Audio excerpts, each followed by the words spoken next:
नमस्कार, अपना उत्तराखंड में आप सभी का स्वागत है। मैं हूं नीलू। करते हैं खबरों की शुरुआत देहरादून से। सबसे पहले खबर लेते हैं जहां पर फर्जी वेबसाइट पर केस आया है। संस्कृत शिक्षा परिषद के नाम पर फर्जीवाड़ा हुआ है। फर्जी वेबसाइट बनाकर फर्जीवाड़ा किया जा रहा था। थाना नेहरू कॉलोनी में दर्ज हुआ है अब केस। सचिव संस्कृत शिक्षा की शिकायत पर यह केस दर्ज किया गया है।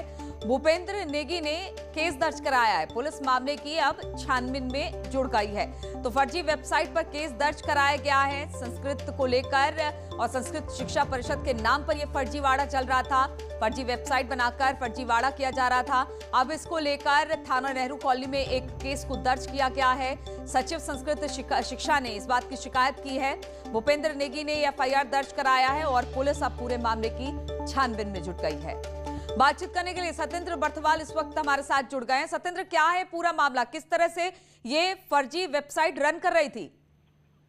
नीलू, आपको बता दूं क्योंकि देहरादून में एक वेबसाइट बनी थी संस्कृत निदेशालय की, जिसपे लगातार कई काम भी देखने को मिल रहे थे, जिसकी शिकायत खुद सचिव संस्कृत निदेशालय से गई है साइबर में। और साइबर ने पूरी जांच करके मामला थाने को दे दिया। थाने ने अब इसमें मुकदमा दर्ज कर दिया। अब इसकी जांच कर दी, कौन इसमें दोषी है, क्या कुछ रहा है और अब इसमें आगे किस तरीके रहेगा, उससे पूरी जांच कर दी है। नीलू, सत्येंद्र, कब से और कितने दिन से ये चल रहा था?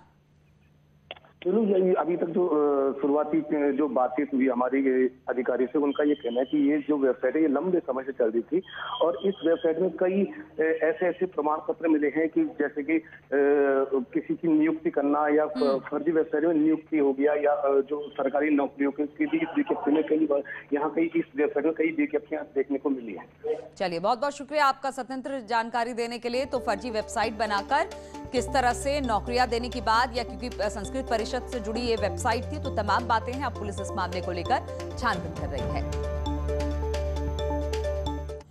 और उत्तराखंड में आई तबाही पर लोकसभा में सवाल पूछा गया। इस पर गृह मंत्रालय ने जवाब दिया, जिसके मुताबिक तबाही के दौरान अब तक 74 शव बरामद किए जा चुके हैं, जबकि 130 लोग अब भी लापता बताए जा रहे हैं। एनडीएमए के ऋषिगंगा और धौलीगंगा नदी में आकस्मिक बाढ़ के कारणों को समझने और भविष्य में ऐसी घटनाओं को रोकने के लिए और सुझाव देने के लिए केंद्र और राज्य सरकार के विभिन्न संस्थानों और संगठनों के विशेषज्ञों की एक संयुक्त अध्ययन टीम गठित कर दी गई है। उत्तराखंड सरकार ने भी हिमनदी से बनी प्राकृतिक झीलों और उसके प्रभावों की समीक्षा करने के लिए एक समिति गठित की है। राज्य सरकार ने इस घटना के कारण अपनी जान गंवाने वालों के निकटतम संबंधियों को 4-4 लाख रुपए की मुआवजा राशि देने की घोषणा भी की है। उत्तराखंड ने सूचित किया है कि अति संवेदनशील क्षेत्रों की सुरक्षा करने के लिए विभिन्न स्थानों पर पूर्व चेतावनी प्रणालियां और स्वचालित मौसम केंद्र स्थापित किए गए हैं। तो उत्तराखंड में जिस तरह से आपदा आई थी, उसको लेकर आज संसद में सवालों के जवाब दिए गए हैं। ये बताया गया है कि फिलहाल वहां पर क्या अपडेट है। 74 के शव मिल चुके हैं और 130 अब भी लापता हैं। और एक तरफ कुंभ और दूसरी तरफ कोरोना का खतरा, ऐसे में सावधानी जरूरी है। सोमवार को जारी हेल्थ रिपोर्ट के मुताबिक कोरोना के 104 नए पॉजिटिव केसेस सामने आए हैं। इनमें सबसे ज्यादा 43 केस हरिद्वार से मिले हैं, जबकि देहरादून में 36 केस सामने आए हैं। जबकि 5 जिले जिनमें अल्मोड़ा, चमोली, बागेश्वर, चंपावत और रुद्रप्रयाग में कोई केस नहीं मिला है। वहीं ऋषिकेश में गुजरात से आए 22 यात्री कोरोना पॉजिटिव पाए गए हैं, लेकिन अब ये यात्री ऋषिकेश से जा चुके हैं। वहीं मुख्य सचिव ओम प्रकाश ने जिला मजिस्ट्रेट को पत्र लिखकर कोविड-19 को लेकर सख्ती के साथ निपटने के निर्देश दिए हैं और मास्क के साथ साथ सोशल डिस्टेंसिंग का पालन कराने की भी बात कही है।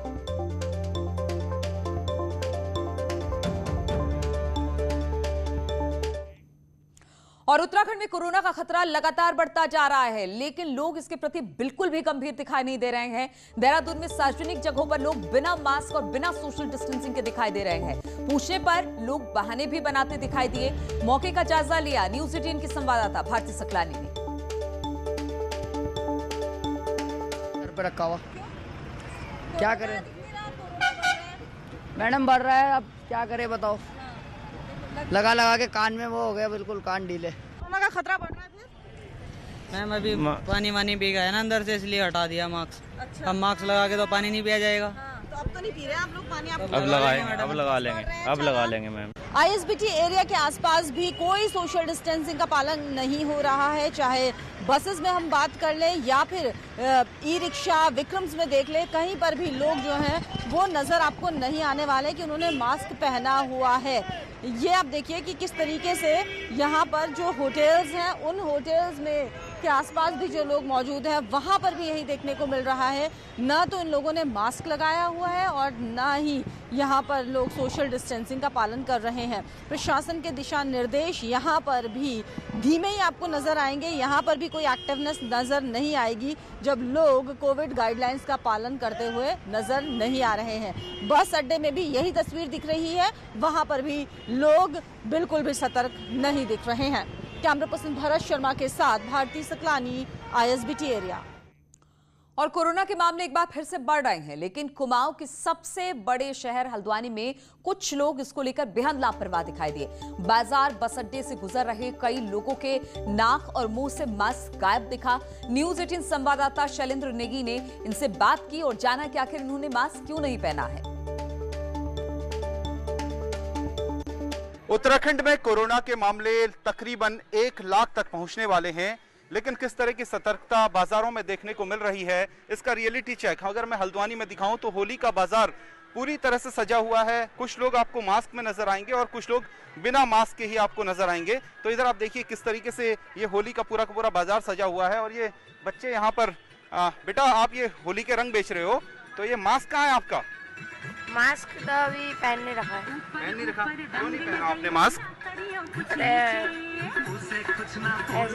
गलती हो गई। कुछ लोग आपको मास्क पहने हुए भी नजर आ रहे हैं, लेकिन ज्यादातर जो आपको एक अवेयरनेस लोगों के बीच में। एक और चेहरा हमारे साथ, भाई साहब ये बताइए, ये बाजार में घूम रहे हैं, कोरोना खत्म हो गया क्या? हाँ भैया खत्म हो गया कोरोना। हाँ। ये देखिए इन्हें ऐसा लग रहा है कि कोरोना खत्म हो चुका है। तो एक से एक आपको लोग मिलेंगे, जिधर भी आपकी निगाह पड़ेगी। ये भाई साहब फल बेच रहे हैं। भाई साहब ये बताइए ये मास्क कहाँ है आपका? ये नीचे। हाँ? गीला हो गया। मास्क कहाँ रखा हुआ है? मास्क जो है ठेले ने पहन रखा है इनके। तो आप देख सकते हैं कि किस तरीके का अवेयरनेस का लेवल है हल्द्वानी के भीतर। हालांकि बहुत बड़ी संख्या ऐसे भी है लोगों की जो मास्क पहन रहे हैं, लेकिन कई ऐसे लापरवाह लोग भी हैं जो कोरोना कैरियर का काम कर सकते हैं क्योंकि उन्होंने मास्क नहीं पहन रखे हैं, क्योंकि कोरोना से बचाव का एकमात्र रास्ता ही है। शैलेंद्र नेगी, न्यूज़ 18 हल्द्वानी। और कोटद्वार मेडिकल कॉलेज के निर्माण के लिए तीरथ सरकार द्वारा जारी 1 करोड़ रुपए की धनराशि को लेकर विपक्ष ने सरकार पर हमला बोला है। पूर्व मुख्यमंत्री हरीश रावत का आरोप है कि इन 4 सालों में सरकार द्वारा कोटद्वार के लोगों का मजाक उड़ाया गया। उन्होंने कहा कि उनके कार्यकाल के दौरान मेडिकल कॉलेज के निर्माण के लिए 4 करोड़ रुपए स्वीकृत कर दिए, लेकिन उस काम पर भाजपा सरकार ने फुल स्टॉप लगा दिया। स्पष्ट तौर पर मेरा आरोप है राज्य सरकार पर, मेडिकल कॉलेज को लेकर के, हमारे चिल्लर खाल लालढांग सड़क को लेकर के और कंडा आश्रम को लेकर के, बल्कि अब तो उसमें कॉर्बेट के लिए कोटद्वार पैसेज को लेकर के भी इन्होंने कोटद्वार के लोगों का उपहास उड़ाया है। और खबर देहरादून से लेते हैं। यहां पर सवालों के घेरे में आ गई है रेखा वर्मा। सरकारी हेलीकॉप्टर के दुरुपयोग का मामला इन पर लगा है। सह प्रभारी रेखा वर्मा भी अब आरोपों के घेरे में है, क्योंकि इससे पहले बीजेपी प्रदेश अध्यक्ष पर भी इसी तरह के कुछ आरोप लगे थे। अब रेखा वर्मा इन्हीं आरोपों से घिर गई है। दून से लखीमपुर खीरी ये गई थी सरकारी हेलीकॉप्टर से, और इसी पर अब सवाल उठा रही है विपक्ष। कांग्रेस ने बताया कि किस तरह से धन का उपयोग सत्तापक्ष कर रही है। कौशिक के गार्ड ऑफ ऑनर वाले प्रकरण के बाद अब एक नया प्रकरण सामने आया है कि उत्तराखंड भाजपा की सह प्रभारी रेखा वर्मा ने भी उत्तराखंड के सरकारी हेलीकॉप्टर का दुरुपयोग करते हुए लखीमपुर खीरी का दौरा किया। मैं पूछना चाहती हूं इन भाजपाइयों से, इन सत्ताधारी हुक्मरानों से कि क्या आप लोग सिस्टम से ऊपर हो गए हैं? क्या जनता की गाड़ी कमाई जो टैक्स पेयर का पैसा है उसको दुरुपयोग करने की इजाजत आपको संविधान देता है? आखिर ये हेलीकॉप्टर भी जनता की कमाई से लिया गया है और उसमें ईंधन भी टैक्स पेयर के ही पैसों से भरा जाता है। और देश भर में नई शिक्षा नीति के इम्प्लीमेंटेशन के लिए टास्क फोर्स गठित कर दिया गया है और इसी एजुकेशन सेशन से उत्तराखंड शिक्षा विभाग पॉलिसी को अमल में लाने वाला है। इसके लिए 3 फेज में काम किया जाएगा।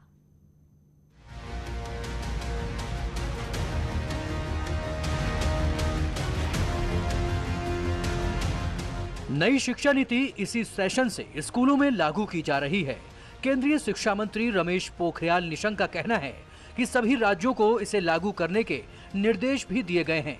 भारत दुनिया का पहला ऐसा देश बनने जा रहा है जो आर्टिफिशियल इंटेलिजेंस के तहत पढ़ाई कराएगा। इसको 3 फेज में शुरू किया जाएगा, जिसमें सबसे पहले चरण में उन बिंदुओं पर काम किया जाएगा जिसमें बजट की जरूरत नहीं होगी। हम दुनिया का पहला देश होंगे जो आर्टिफिशियल इंटेलिजेंस स्कूली शिक्षा से पढ़ाएंगे और उच्च शिक्षा तक आते आते तो किसी भी विषय को आप ले सकते हैं, किसी भी विषय के साथ किसी भी विषय को ले सकते हैं। जब चाहे आप आ सकते हैं, जब चाहे छोड़ के जा सकते हैं। यदि आप 1 साल में छोड़ रहे हैं तो भी आपको हताश और निराश नहीं होना पड़ेगा। वहीं उत्तराखंड शिक्षा विभाग इस साल क्लास 1 से 3 के बच्चों की बेसिक पढ़ाई पर ज्यादा ध्यान देगा और इसमें आंगनवाड़ी कार्यकर्ताओं की भूमिका को देखते हुए मैपिंग शुरू हो गई है। शिक्षा नीति पर राज्य में 2 कमेटी इस पर काम कर रही हैं। इस साल हम लोगों ने जो प्रोजेक्ट्स रखे हैं, जैसे हमारे आंगनवाड़ी जो फाउंडेशनल हमारा जो अब की बार नया आया है कि क्लास 1, 2, 3 के लिए, तो वो और प्री नर्सरी हमारे यहाँ नया जुड़ रहा है आंगनवाड़ी जो है, तो उसमें जो हमें पेडागोजिकल जो सपोर्ट करना है आंगनवाड़ी को, तो उसके लिए हम लोग इस साल जो है वो ट्रेनिंग्स और उसकी सबसे पहले तो हमारी मैपिंग हो रही है। नई शिक्षा नीति से शिक्षा विभाग को काफी उम्मीदें हैं, जिसकी तैयारियां भी जोर शोर से चल रही हैं। उम्मीद है कि नई शिक्षा नीति से बच्चों का भविष्य उज्जवल होगा। न्यूज़ 18 के लिए देहरादून से भारती सकलानी की रिपोर्ट। और उत्तराखंड में 4 धाम है, लेकिन अब 5वां धाम भी तैयार होने वाला है। जी हां, उत्तराखंड में 5वां धाम सैन्य धाम होगा और इसको लेकर पिछले 4 साल में सरकार ने खूब मशक्कत की, लेकिन अभी तक मामला लटका ही हुआ है और 1 साल में ये पूरा होगा, इसकी संभावना भी अब कम ही दिखाई दे रही है।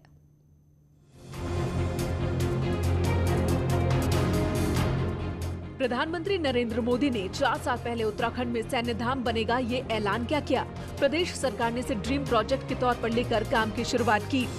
बावजूद इसके आज तक सैन्य धाम के काम में रोड़ा ही अटका रहा। सहस्त्रधारा ट्रंचिंग ग्राउंड में विवाद के बाद पुरुकुल गांव के पास की जमीन भी अब तक ट्रांसफर नहीं हो पाई। तीरथ सरकार में सैन्य कल्याण मंत्री गणेश जोशी सैन्य धाम को बनवाना अपनी प्राथमिकता के तौर पर मान रहे हैं। शीघ्र ही वो जमीन ट्रांसफर हो जाएगी और मेरी ये कोशिश रहेगी कि हम जिस दिन तीरथ रावत सरकार के 100 दिन पूरे हों उस दिन उसका हम भूमि पूजन कर दें। वहीं विपक्ष सैन्य धाम पर काम न करवा पाने पर सरकार को घेर रहा है और पूछ रहा है कि कहां है सैन्य धाम। त्रिवेंद्र सिंह जी ने कहा कि अगली सरकार सैन्य धाम में ही है। उनकी आकांक्षा तो पूरी न हो सकी, मगर वो सैन्य धाम है कहाँ? सैन्य धाम बनाने के लिए अभी तक जमीन ही फाइनल नहीं हो सकी है और सरकार के पास समय भी काफी कम है। अगर चुनाव से पहले सैन्य धाम बनाना है तो सरकार को युद्ध स्तर पर काम करवाना होगा। न्यूज़ 18 के लिए देहरादून से भारती सकलानी की रिपोर्ट। हर हर शंभू जय जय शंभू, शंख बजे घड़ियाल बजे, भक्त चले हैं साधु चले हैं, चले अखाड़े गृहस्थ चले हैं, नागा मिलने शंभु से आतुर, कुंभ चले हैं कुंभ चले हैं। कुंभ चलो चलो कुंभ चलो, कुंभ चलो चलो कुंभ चलो। तो अखाड़ों की सीरीज में आज बात सन्यासियों के प्रमुख अखाड़े निरंजनी अखाड़े की करते हैं। निरंजनी अखाड़े को सार्वधिक शिक्षित साधु संतों और महामंडलेश्वर वाला एक अखाड़ा माना जाता है।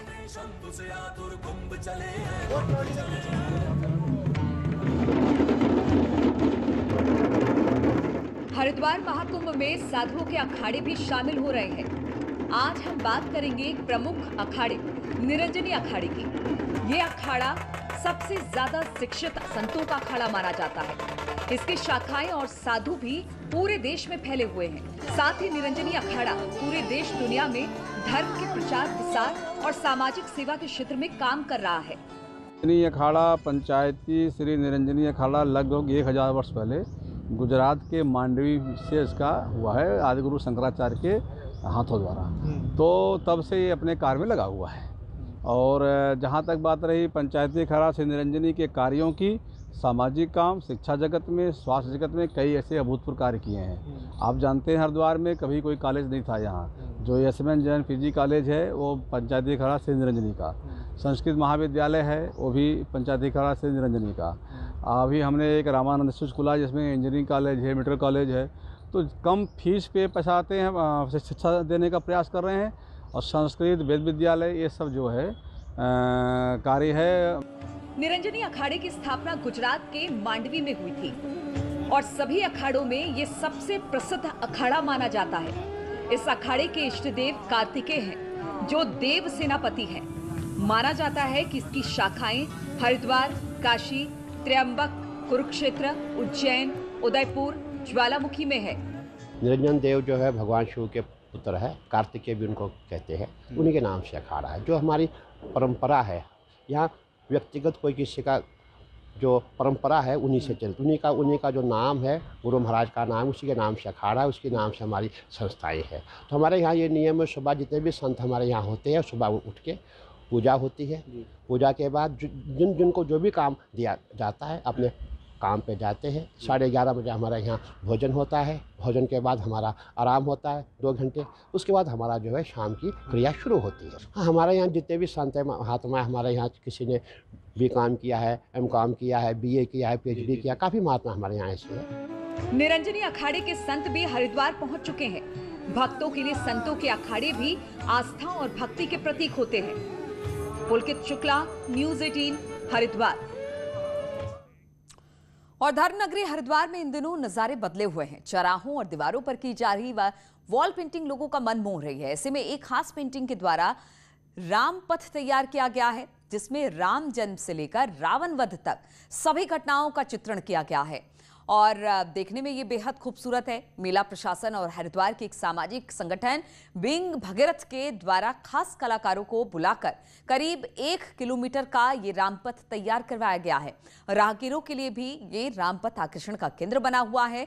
स्थानीय लोग और घूमने के लिए हरिद्वार आने वाले लोगों का कहना है कि इससे न सिर्फ मनोरंजन होता है, बल्कि नई पीढ़ी को रामायण के घटनाओं को जानने का अवसर भी मिलता है। तो सौभाग्यशाली मानती हूँ कि मैं महाकुंभ देख पा रही हूँ। इतना अच्छा उसे सजाया गया है, इतने अच्छे से उसे बनाया गया है। और रामपथ, जैसे कि हम लोग देख रहे हैं कि अयोध्या में राम मंदिर का निर्माण आजकल बहुत ज़ोरों शोर से चल ही रहा है, तो उसी को दर्शाते हुए यहाँ पे पूरा राम जी का कहानी बताया गया, उनके जन्म से लेके रावण वध तक। तो बहुत सुंदर और बहुत रंगों से हमारे पूरे हरिद्वार को रंगों से भर दिया गया है। तो बहुत अच्छी बात है, तो बहुत सुंदर बना दिया गया है। सरकार और मेला प्रशासन का बहुत ही एक सराहनीय प्रयास है, क्योंकि एक तो कोरोना काल के बाद जो नेगेटिविटी थी, चाहे वो लोकल हरिद्वार के लोग हों, चाहे हमारे यात्रीगण हों, इससे एक पॉजिटिविटी मिलती है भगवान राम के पूरे जीवन वृत्तांत को देखकर। हमारी पूरी स्ट्रीट की वॉल है जो जिस पर भगवान राम से जुड़े हुए उनकी पूरी जीवन वृत्तांत को वर्णित किया गया है।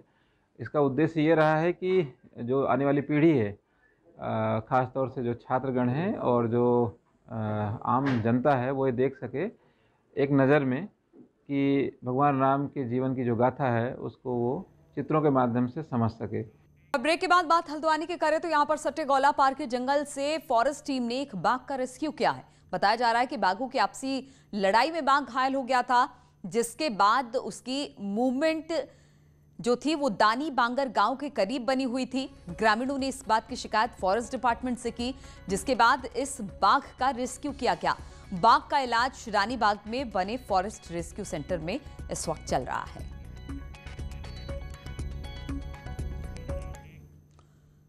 और उत्तराखंड में चलाए जा रहे ऑपरेशन मुक्ति अभियान के तहत 1438 बच्चों का सत्यापन पुलिस द्वारा किया जा चुका है। इसमें 735 बच्चों को चिन्हित किया गया है, जिनका जल्द ही स्कूलों में दाखिला कराया जाएगा। पुलिस ने राज्य में ऑपरेशन मुक्ति अभियान चलाया है। इसके तहत भिक्षावृत्ति में शामिल बच्चों को भिक्षा नहीं शिक्षा देने की बात कही गई है और इसी के तहत इन बच्चों का एडमिशन स्कूलों में कराया जाएगा।